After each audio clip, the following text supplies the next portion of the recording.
Antara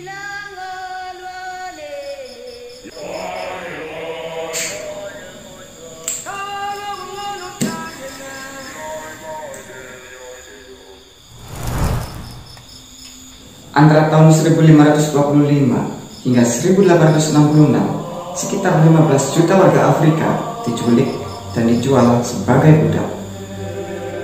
Mereka dibawa ke Amerika Serikat, Karibia, dan Amerika Selatan. Dalam rentang itu, ada sebuah pulau legendaris yang menjadi kunci dari sejarah kelam perbudakan dunia. Namanya Pulau Gori. Di sana, orang-orang Eropa datang dan pergi dengan hanya satu tujuan, yaitu menculik para kulit hitam dan menjadikan mereka sebagai budak beliau.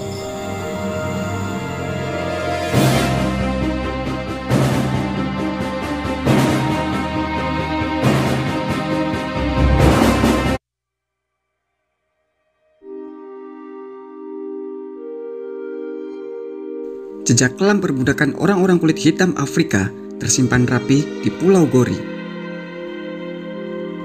Terletak 3,5 km dari seberang lepas pantai kota Dakar, ibu kota Senegal, Pulau Gori menjadi saksi bisu sejarah kelam perdagangan budak pada abad ke-15 hingga abad ke-19. Pulau kecil ini memiliki letak geografis sangat strategis di jalur transatlantik. Kapal-kapal bisa berlabuh dengan aman. Bangsa Belanda bahkan sampai menjulukinya sebagai Good Red atau Good Harbor. Namun sebutan tersebut sangat bertentangan dengan apa yang terjadi di Pulau Gori. Di sana, kapal-kapal besar singgah dan pergi dengan sekelompok manusia yang dirantai. Mereka adalah budak-budak yang diperjualbelikan.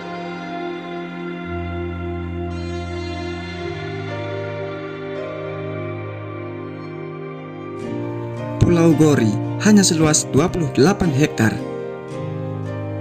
Hal tersebut memudahkan orang-orang kulit putih mengontrol para budak. Perairan di sekitarnya pun begitu dalam, hingga nyaris menghilangkan kemungkinan kasus pelarian diri. Apalagi masing-masing budak dibebani bola besi seberat 8 kg yang dikaitkan pada leher dan kaki mereka.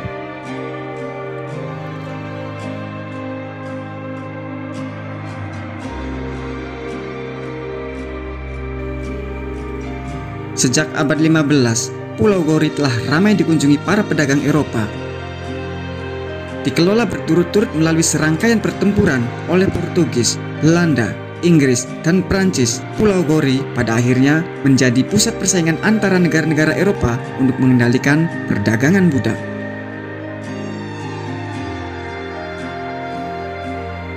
Di Pulau Gori, ada sebuah pintu bernama Door of No Return. Sebanyak 15 juta pria dan wanita yang diperbudak telah melewati pintu tersebut dan tidak pernah melihat benua mereka lagi.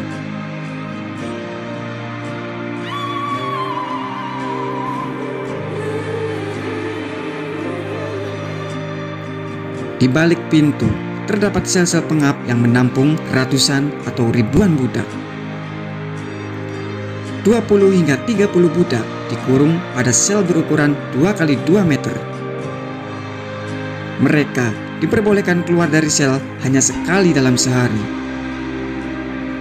Selebihnya, apapun yang dibutuhkan para budak semua dilakukan di dalam sel. Jika di antara mereka ada yang sakit, mereka akan dikeluarkan dari sel dan begitu saja dibuang ke laut agar tidak menulari yang lain. If some of them were sick, they used to just take them out of the cells, tighten them, and throw them to the ocean without any machines. Sejak ditetapkan sebagai warisan dunia pada tahun 1978 oleh UNESCO, Pulau Gori dikunjungi tokoh-tokoh dunia. Nelson Mandela tidak bisa menahan air matanya saat berada di pulau ini. Ia bahkan memaksa untuk masuk terowongan-terowongan sempit dengan merangkak. Paus Yohanes Paulus II juga pernah mengunjungi Pulau Gori pada tahun 1992. Di sana, ia meminta pengampunan. Sebab menurut para sejarawan, banyak misionaris Katolik terlibat dalam perdagangan budak.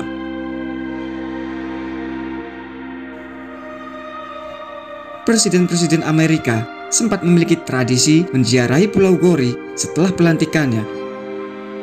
Dimulai sejak George W. Bush, Bill Clinton, hingga Obama.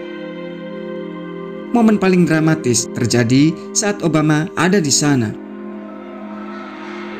Sebagai keturunan kulit hitam Afrika, Obama memiliki keterkaitan sejarah yang erat dengan Pulau Gori.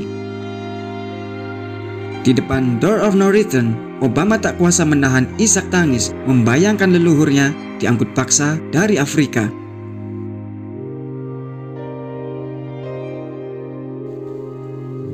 Tradisi ini berakhir di era Donald Trump.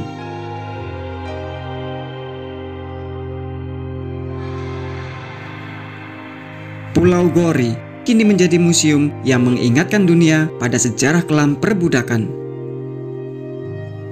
Benteng pertahanan, sel-sel penampungan, rumah-rumah pedagang budak, semua menjadi saksi bisu bagi tangis pilu orang-orang kulit hitam di hadapan bangsa kulit putih. Pada tahun 1981, Perdana Menteri Prancis Michel Rocard mengunjungi Pulau Gori.